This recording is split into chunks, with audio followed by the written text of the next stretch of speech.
जवळपास एक महिन्याभरापासून दिल्ली येथील जंतर मंतरवर जो विद्यार्थ्यांचा जो प्रोटेस्ट चालू आहे, आंदोलन चालू आहे, जो सत्याग्रह चालू आहे, अगदी शांतता प्रिय हे विद्यार्थी जी त्यांची प्रमुख मागणी आहे की देशाचे केंद्रीय शिक्षण मंत्री धर्मेंद्र प्रधान यांनी नीट पेपरच्या पेपर फुटीच्या जबाबदारी स्वीकारून राजीनामा द्यावा, एवढ्या एका मागणीसाठी गेल्या महिनाभरापासून सोनम वांगचुक असतील, अभिजित दिपके असतील व हे सर्व विद्यार्थी एक महिन्यापासून उपोषण आंदोलन प्रोटेस्ट त्या ठिकाणी जंतर मंतरवर करत आहेत। पण इथलं हे भाजपचं निगरगट्ट सरकार एक महिन्यापासून या विद्यार्थ्यांकडे यांनी लक्ष दिलं नाही, ती तर वेगळी बाब।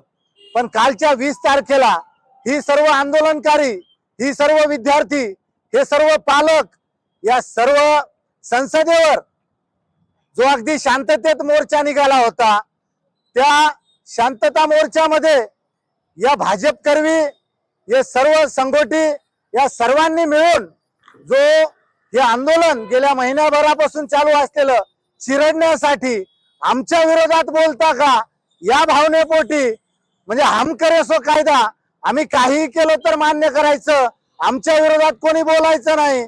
जर कोणी बोललं तर त्यांना ईडी लावणार, त्यांना काठ्या लाठ्या घालणार, डोके फोडणार।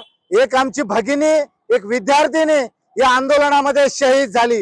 एवढं मोठं आंदोलन, देशभरातून विद्यार्थी पालक या आंदोलनामध्ये सहभागी होतात, त्यांच्यावर अमानुष हल्ला होतो, आणखीन ते विद्यार्थी हल्ले नाहीत, तिथंच डटके त्या मैदानावर जंतर मंतरवर दिल्ली इथे आंदोलन हे चालू आहे।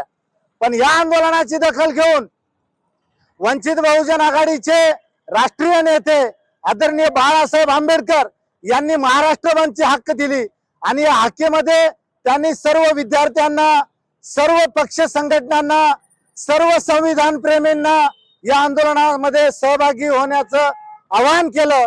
त्या आव्हानाला साथ देऊन नांदेड जिल्ह्यातील लोहा शहरातील सर्व व्यापाऱ्यांनी, सर्व जी काही कर्मचारी, शाळा, सर्व विद्यार्थी सर्वांनी या आंदोलनामध्ये भाग घेतला। अगदी 100% लोहा शहर कडकडीत बंद झालेला। सर्व आम्ही वंचित बहुजन आघाडी सर्व पक्ष संघटनेच्या पदाधिकाऱ्यांच्या वतीनं लोहा शहरातील सर्व व्यापाऱ्यांचे आम्ही आभार मानतो। हा बंद पूर्ण दिवस राहणार आहे। अगदी आपण लोहा शहरामध्ये आपण फिरून पाहू शकता की अगदी कडकडीत हा बंद आहे। त्यामुळं मी सर्वांच्या वतीनं, मी इथल्या व्यापाऱ्यांचं, सर्व विद्यार्थ्यांचं, सर्वांचं मी आभार व्यक्त करतो। धन्यवाद।